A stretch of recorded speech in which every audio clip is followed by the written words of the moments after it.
Hey guys, okay, so this is an experience report of a very intense night terror I had 3 nights ago. I went down to Exeter with my parents to visit my brother at the weekend. Me and my parents stayed in a hotel, and I had my own room. I went to bed on the first night and had a dream, like I always do. The dream involved an acquaintance of mine, a piano player who goes to the same local Buddhist centre I do. I think his name's Dan. Anyway, he invited me to have a music jam with him and other musicians in an area of a honeycomb-like cave town that was reminiscent of some of the Tatooine sets from Star Wars A New Hope. Very catacomb-like, but it was above ground and there was daylight, but it was approaching dusk. Anyway, shadowy demons were blocking me as I started making my way over to where this jam was happening.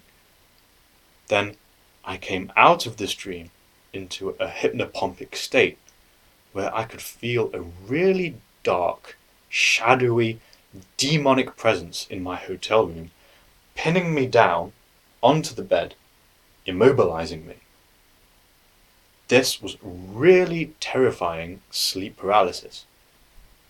I also thought I had been dosed by these demons. I thought I had been dosed with a chemical called clozapine, which is an antipsychotic. I work in mental health, so I handle a lot of these kinds of drugs.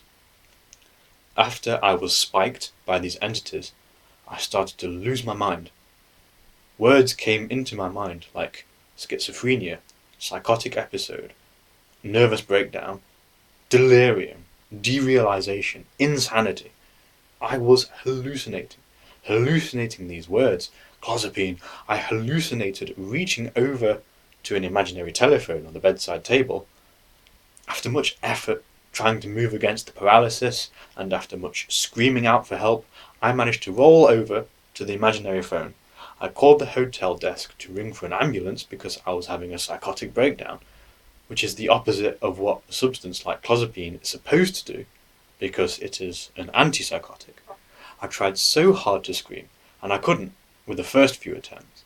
Then I finally managed to let out a help or a help me. The next morning, I asked my parents, who were in a neighbouring room, of course, if they heard me shouting. They didn't, so obviously that was a hallucination as well. But yeah, after I called the telephone, I heard horrible, tortuous, scraping metallic sounds.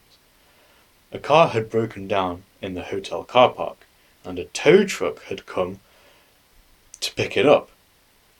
And as the driver hauled the car onto his truck, the sounds of chains, hammers, clamps, and shutters were being absorbed into my hallucinations. Not pleasant. I also imagined a huge ejaculation coming out of my penis, but I don't think I actually did have a nocturnal emission or anything. I managed to snap out of it, to the sounds of the tow truck. I looked outside and it was a relief to see where those horrible sounds were actually coming from. But this was about 3 in the morning and the truck driver was making an appalling amount of mechanical noise. He must have woken up the whole bloody hotel. So yeah, finally I was awake from that nightmare. I stumbled around the room, bumping into things, still paranoid about demonic entities in my room. It was like I could still sense something. I just wanted to go back to bed and sleep it off, but the guy outside was still bashing and crashing about. It was one of the worst experiences. At the time, I thought I was having a bedtime psychotic episode. That's never happened before. I've never had one in daytime or nighttime. But I just put it down as a particularly bad night terror. Maybe they're related. This went beyond any kind of sleep paralysis or hypnopompic hallucinations that I've experienced before. I've never felt I've never felt delirium like it. Everything was spinning. I remember taking diphenhydramine a couple of times to help me sleep a while back, and the hallucinations I got from that in between wakefulness and sleep wasn't like this. During previous sleep paralyses, I just couldn't move. I never felt entities sitting on me or immobilizing me before. I simply just couldn't move. but this time I definitely felt something very sinister pinning me down with heavy force. That evening when we were driving down to Exeter, I foolishly had a coffee from a service station a couple of hours before bedtime, and then several cigarettes after that. Amber leaf roll-ups. Kind of strong, I guess. I'm confident that this experience was because of that coffee and those cigarettes. Nothing else, no diphenhydramine, just those. I'm very sensitive to even light stimulants, or supposedly light stimulants. My nervous system just freaked out. Cigs, coffee, pharmaceuticals, social media, overwork, conspiracy theories, and getting angry at the way the world is. When I was a teenager, I was obsessed with Ray Kurzweil and his live long enough to live forever ethos. Yes, I was obsessed with Ray Kurzweil and his live long enough to live forever ethos. So much so that I became orthorexic from trying too hard to be healthy. This experience was a warning that I'm not looking after myself properly. So now is the time to reclaim that Kurzweilian healthy living inspiration of my teenage years, but without the orthorexia this time. Thankfully, I didn't have a similar experience during the second night I was down there. However, I was woken up in the earlier hours again, this time by drunk people laughing and talking loudly in the hotel's smoking area outside.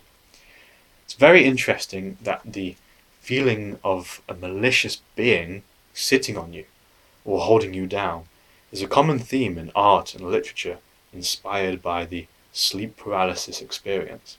It's an experience I don't care to have again.